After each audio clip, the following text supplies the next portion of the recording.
Halo, selamat pagi teman-teman. Jadi ini udah pagi ya di sini. Dan ini aku bantuin ibu mertua bikin roti, tapi rotiku tuh nggak bulat sempurna ya.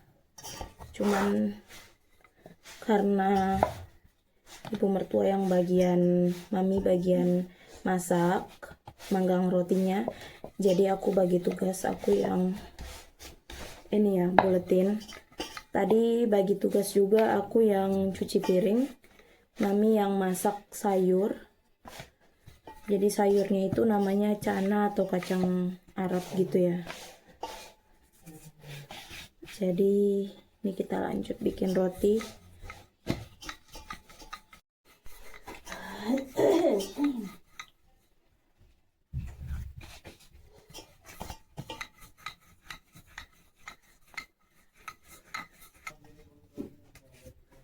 Jadi adonannya kayak gini. Mungkin kalian udah sering lihat ya gimana orang bikin roti.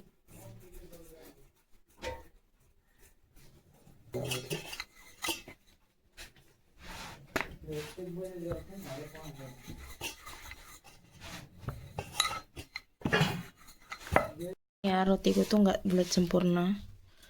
Oke. Kita sapu dulu ya teman-teman.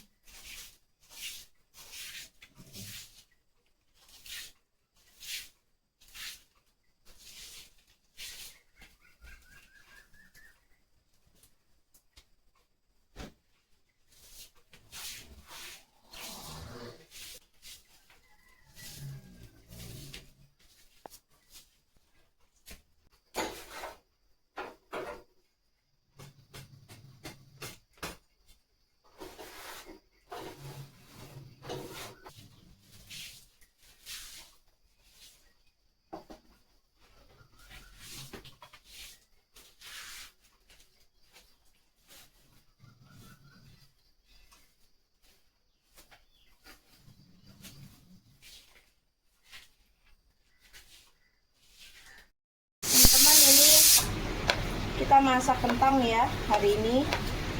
Simple aja, kentang, nasi, terus itu mami bikin dal. Oke. Itu nasinya ya teman-teman. Itu dalnya udah jadi, udah kuning-kuning. Dal is already cooked, na? Ya, ini kentangnya. And what is this, Evo? Don't know. God. Oh my God, lot of egg. Nih, show this. Ini kentangnya disuruh sama mami kecil-kecil kayak gini, itu di bawah ya. So, udah, nanti kita cuci. Ini kita mau Bikin. gasnya ya, air.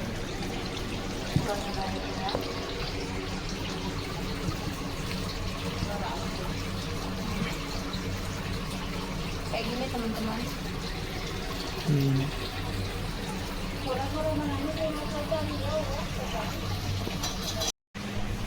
Aduh, ini ya udah jadi teman-teman tuh. Oke, kentangnya udah dicuci dan kita mau masak sayur kentang. Tambahin bawang putih sama cabai ya. Different. Ini alright. Oke, ini kita tumis dulu ya.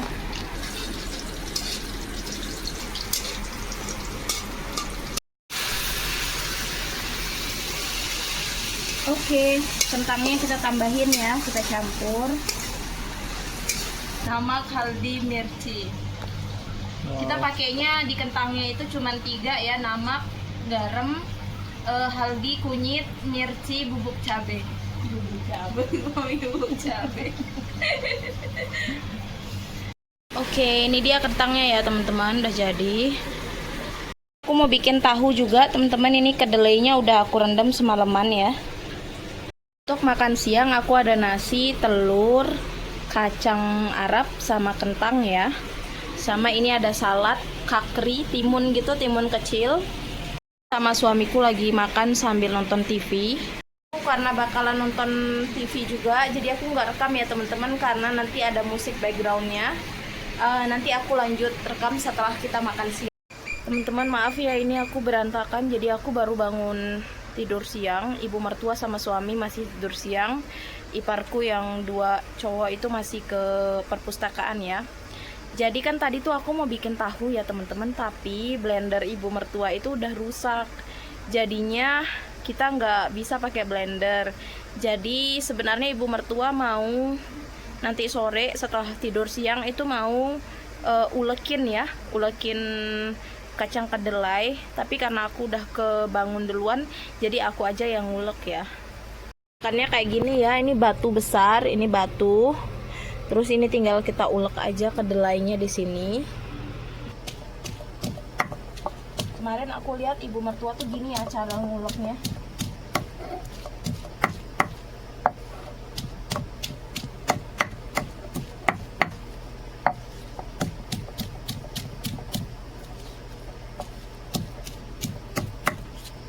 Kayak gini ya teman-teman.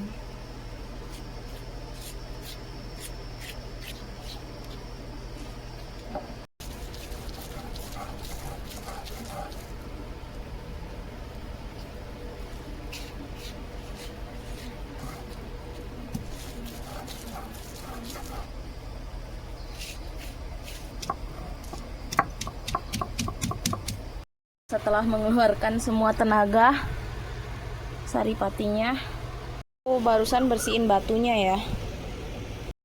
Capeknya luar biasa teman-teman. Rasanya agak sesak dikit kan. Kayak rasanya habis olahraga berat ya. Mana panas lagi. Tahunya udah aku tambahin air ya. Sekarang aku mau saring dulu terus kita masak. Aku saring ya, dan sekarang aku masak. Habis ini aku bakalan masukin cukanya. Yacang ya, kayak bakso. Ini aku mau halusin di sini karena nggak ada blender ya. Ini rencananya tadi mau jadiin isian momos, tapi karena capek ya, nggak tahu nanti aku mau bikin apa nggak jadinya. Yang tahunya udah kelihatan ya, tinggal kita saring sekarang. Tahunya udah di bawah ya, dikit banget jadinya teman-teman, kecil ya. Ini aku udah taruh pemberat ya, air di atasnya. Ini tadi karena aku bikin tahu, mami cuci piring.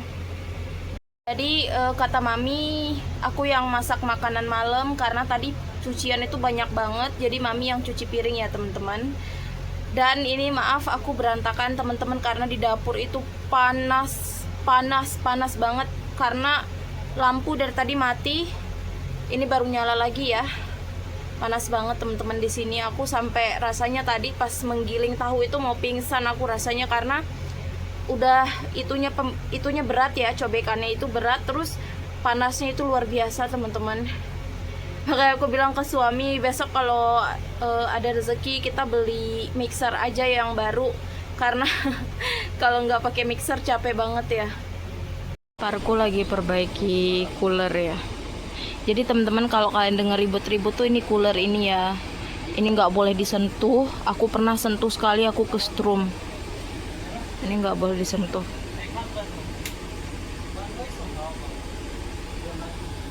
Jadi mami minta ini ya, bikinin sayurnya untuk makan malam.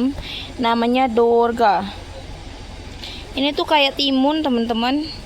Ya, luarnya kayak timun, nggak tahu dalamnya kayak gimana. Suruh rendam di air dulu ya. Tadi aku ambil airnya. Itu kayak sayur apa ya di Indonesia tuh, aku lupa namanya. Ada tuh mirip kayak begini. Biasanya kalau aku pakai sayur bening sama daun kelor ya. Lupa lagi namanya. Potongnya kecil-kecil kayak gitu ya. Sekarang aku baru ingat temen-temen, ini tuh mirip kayak oyong. Oyong ya namanya ya di Indonesia ya. Kayak gitu. Kan aku nggak bisa rekam ya karena ini aku lagi di tempat cucian piring. Aku ini soya chungnya aku pakein ini ya, chopper, aku potong kecil-kecil gini. Nanti aku peres terus aku tumis ya sebagai isian momos. Tahunya itu nggak jadi teman-teman, nggak mengeras banget ya, jadi aku tambahin tepung sama aku tambahin bumbu. Aku mau bikin tahu bulat ya, terus aku goreng. Ini tinggal kita buletin aja Terus kita goreng untuk cemilan ya. Aku ngebuletin ya teman-teman.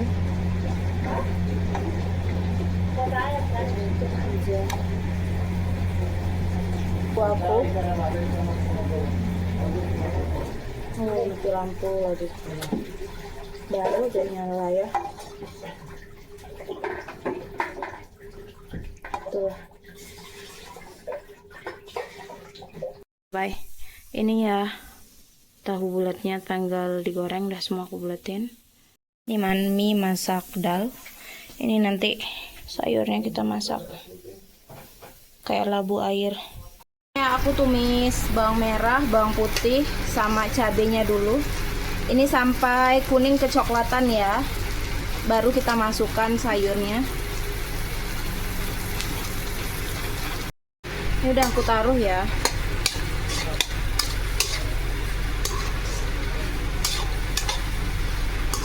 Aku mau masak nasi ya, mami suruh berasnya dicuci dulu 2,5 gelas ya teman-teman.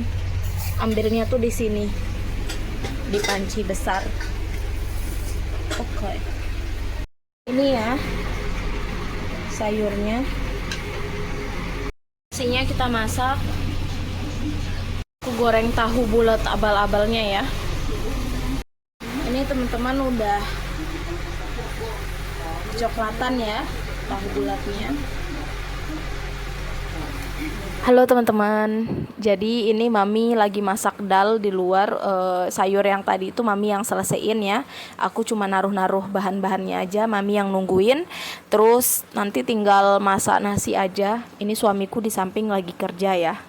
Jadi sekarang karena ada waktunya, jadi dari tadi tuh aku nggak nemuin waktu ya, aku masak segala macam.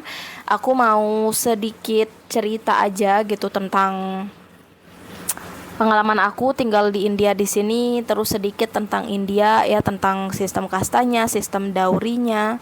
Karena ada beberapa yang bertanya juga tentang apakah aku ngasih mahar ke suami atau enggak gitu ya. Jadi aku mau jawab tentang, maaf, suamiku lagi kerja. Jadi teman-teman, suara suamiku nggak kelar-kelar ya ngomongnya karena lagi kerja. Jadi aku lanjut di luar aja ya tentang cerita tadi tentang apa namanya dauri ya. Jadi kemarin tuh ada yang nanya apakah aku ngasih mahar apa enggak ke suami. Teman-teman, aku nggak kasih mahar sama sekali dan kita nggak ngikutin adat sini ya. Jadi aku mau cerita sedikit. Ini berkaitan dengan sistem kasta ya. Jadi di India itu kan banyak kita sebutnya kalau di sini tuh namanya negara bagian ya. Kalau di Indonesia tuh sama kayak provinsi. Nah, provinsi tempat suamiku ini namanya Chhattisgarh. Kalau Mumbai itu dia di bagian namanya Maharashtra ya. Jadi di Chhattisgarh ini sebenarnya di sini itu orang-orangnya apalagi di desa ya, mereka itu masih sangat strict teman-teman, masih sangat kental gitu megang adatnya ya. Jadi banyak banget di sini itu orang kalau nikah itu dijodohkan sesuai dengan kasta mereka.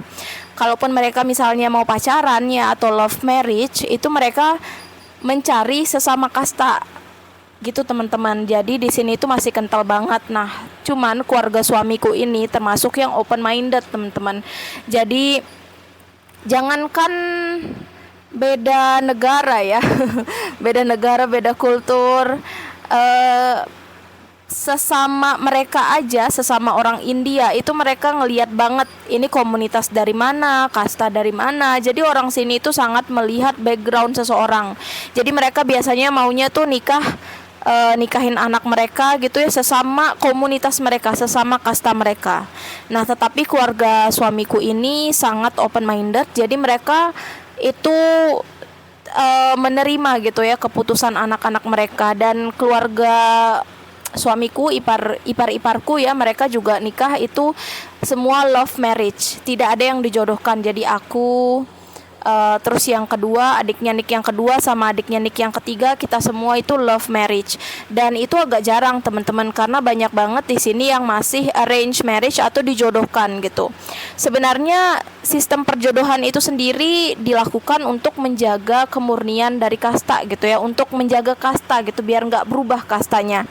Apalagi kalau misalnya kalian berasal dari kasta atas, itu sangat seperti keharusan gitu, mereka menikah sesama kasta mereka aja gitu ya, karena mereka merasa ada kebanggaan gitu berasal dari kasta itu.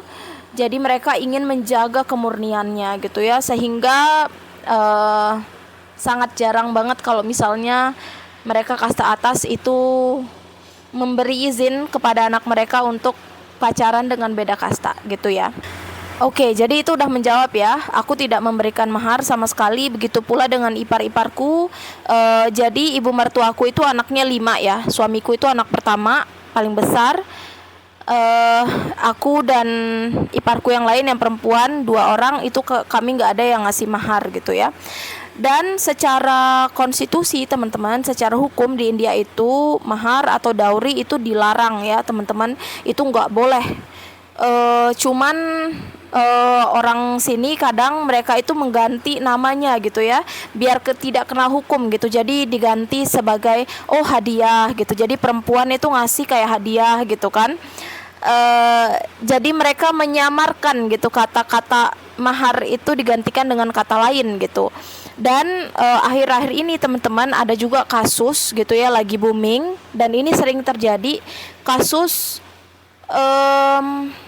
meninggal ya karena dowry teman-teman. Jadi banyak banget perempuan yang udah menikah, apalagi kalau misalnya prianya ini berasal dari keluarga kasta atas dan keluarga berada gitu ya. Jadi mereka biasanya meminta dowry teman-teman. Kadang perempuannya itu disiksa kalau nggak mau kasih, atau misalnya secara verbal dicaci atau gimana, sehingga secara mental perempuan itu tertekan gitu. Itu banyak banget kasusnya gitu. Tapi syukurnya di keluarga suamiku tuh nggak ada kasus-kasus kayak begitu teman-teman. Oke, selanjutnya tentang kasta. Di kasta itu sebenarnya tergantung juga tempatnya ya. Kalau di tempat-tempat urban kayak di kota-kota itu sebenarnya udah tidak terlalu terlihat gitu ya, orang udah tidak memandang kasta lagi gitu ya. Tapi kalau masih di desa itu masih kental teman-teman sistem kastanya gitu ya. Jadi kalau misalkan bertanya apakah kasta itu bisa berganti gitu ya, nggak bisa teman-teman. Walaupun misalnya kalian nih berasal dari kasta yang dikategorikan rendah di sini, terus kalian tiba-tiba menjadi kaya gitu ya, misalnya kalian udah banyak uang gitu ya, pekerja keras segala macam, kalian nggak bisa mengganti kasta gitu ya. Secara status sosial, secara ekonomi kalian mungkin udah meningkat gitu, tetapi secara kasta kalian tetap akan membawa kasta itu sampai mati. Begitu pula dengan keturunan kalian teman-teman. Makanya kasta itu dilarang ya. Jadi di sini di India itu cukup kuat hukumnya. Diskriminasi terhadap kasta. Jadi kalau kalian misalnya menghina gitu ya, kalian melakukan diskriminasi, itu udah ada hukumnya secara konstitusi di India.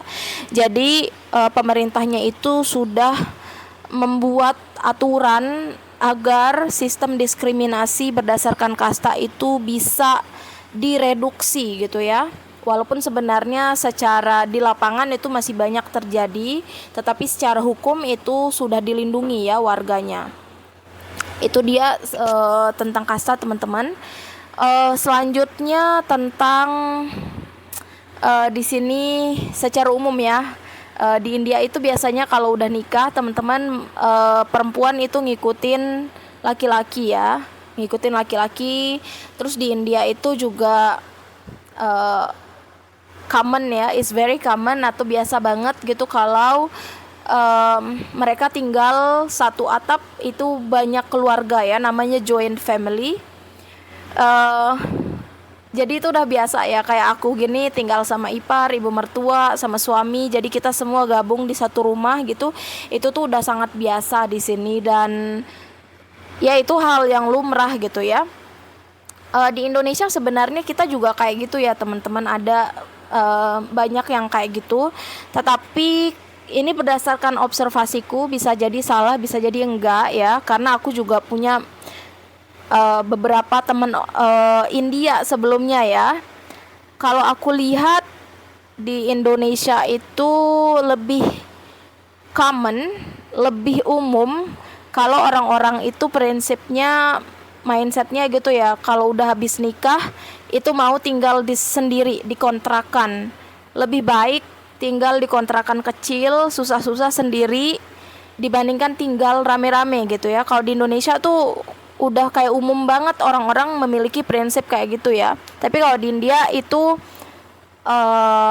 orang-orang menjunjung tinggi kekeluargaannya gitu ya, lebih terasa gitu kekeluargaannya di sini. Jadi mereka itu merasa kalau misalnya bersama kan bisa saling jaga gitu ya, saling bantu. Jadi mereka pinginnya ya udah tetap sama-sama. Kalaupun misalnya mereka mau memiliki privacy, biasanya itu satu tanah besar ya, dibangun rumah berbeda-beda gitu, tapi untuk keluarga itu doang gitu ya. Di Indonesia juga ada sih yang kayak gitu ya, tapi ya itu yang aku lihat berdasarkan observasiku, di sini kekeluargaannya lebih kental teman-teman. Jadi kayak joint family kayak gini tuh udah biasa ya. Dan mungkin untuk anak perempuan ya, karena udah dari kecil mungkin melihat ya gimana sistemnya di sini, jadi mereka mungkin udah prepare gitu ya, udah lebih siap gitu teman-teman. Nah, buat aku dari Indonesia datang ke sini di India dengan budaya yang berbeda, pasti banyak hal yang harus aku sesuaikan gitu ya, adjust teman-teman. Misalnya di sini itu tentang cara masak ya, cara masak dan selera makanan gitu ya. Jadi kalau di sini tuh cara masaknya itu udah ada gitu teman-teman. Misalnya kayak tadi aku masak itu aku pasti nanya ibu mertua, ini masaknya gimana, bahan-bahannya gimana, apa aja yang mau ditaruh gitu ya. Terus masaknya berapa, sebanyak apa gitu tuh aku biasanya bertanya gitu ya. Beda kalau misalnya kita tinggal sendiri kan ya udah masak aja gitu sesuai kita maunya sebagaimana gitu. Kalau di sini tuh kayak ada aturannya gitu. Misalnya kayak cara motongnya juga ya, potongnya sebesar ini gitu. Terus nanti pas tumis bawang gorengnya sampai kecoklatan dulu gitu ya. Orang kan biasanya punya style masak beda-beda ya teman-teman, tapi kalau kita bergabung di keluarga besar itu kita nggak bisa seenak kita gitu ya. Kita kayak mengikuti kebiasaan yang udah terbentuk sebelum kita datang di rumah itu gitu ya. Jadi aku di sini orang baru, nggak bisa tiba-tiba datang terus mengganti kebiasaan orang sini ya. Aku yang harus mengikuti gitu ya. Di sini kebiasaannya gimana gitu. Terus selanjutnya dari segi makanan teman-teman, makanan Indonesia dan India itu berbeda banget ya. Jadi di India itu makanannya itu cenderung kaya akan rempah-rempah. Jadi rempah-rempahnya sangat kuat dan mereka tidak memasukkan gula sama sekali di makanannya ya. Jadi kayak kecap manis, gula itu nggak ada di sini di makanan ya. Sedangkan aku udah biasa sama makanan Indonesia yang rasanya itu campur ya, pedas, manis, gurih. Jadi menyatu gitu. Sedangkan di sini tuh nggak kayak gitu masakannya. Jadi mau nggak mau kalau misalnya aku mau masak sesuatu gitu, kalau ditinggal di sini ya dengan keluarga besar, aku nggak bisa seenak hati masak masakan yang aku mau aja gitu. Kalaupun aku mau masak untuk diriku ya paling aku bikin porsi terpisah, sisanya aku bikin sesuai selera orang sini. Karena kalau aku ikutin seleraku nanti mereka nggak makan gitu ya. Jadi sebenarnya sama aja teman-teman kayak di Indonesia. Kalau kalian tinggal dengan keluarga besar, kalian juga pasti harus walaupun sama negara ya teman-teman, walaupun sama negara aja tuh kalian harus banyak belajar untuk menyesuaikan diri, karena banyak kepala pasti beda pikiran ya teman-teman, beda pikiran gitu kan. Jadi apalagi di sini beda negara, beda selera, beda budaya, pastinya harus banyak yang kalian bisa sesuaikan lagi gitu. Begitu teman-teman, sedikit cerita tentang pengalaman aku di sini tinggal dengan keluarga besar suami. Terus untuk ada yang pertanyaan kapan aku balik Mumbai, aku belum tahu teman-teman, karena sekarang ini aku masih ngurus visa. Aku juga agak takut ya, aku masih penuh dengan ketidakpastian. Aku nggak tahu visa ini makan waktu berapa lama. Aku nggak tahu juga apakah bakalan di approve apa enggak. Kalau tidak di approve, mau tidak mau aku harus balik Indonesia dulu. Aku harus diam di Indonesia lagi, ngumpulin modal tiket pesawat, baru bisa balik India. Tapi aku sama suami dan keluarga suami mengusahakan biar visaku bisa ke approve ya. Minta doanya teman-teman, semoga aja urusan dokumenku lancar. Jadi aku bakalan bisa diem di sini gitu ya. Kalaupun udah dokumennya selesai, aku juga sama suami harus berdiskusi apakah mau ke Mumbai lagi atau ke sini. Cuman untuk saat ini karena dokumen di sini kita ngurusnya di sini, dan juga teman-teman di Mumbai tempat aku tinggal itu kan ada masalah air ya. Masalah air. Jadi untuk saat ini karena aku bikin konten, aku masak-masak segala macam, jadi di sini jauh lebih nyaman karena di sini air berlimpah gitu ya. Oke, ini videonya udah panjang banget karena aku bercerita teman-teman. Gitu aja, maafkan aku hari ini konten masak-masaknya simple-simple banget, banyakan ceritanya. Gitu aja ya, semoga teman-teman yang nonton itu diberi kesehatan, urusan kalian diperlancar, kalian tetap sehat-sehat. Ya gitu ya teman-teman, thank you for watching, bye bye, see you in the next video.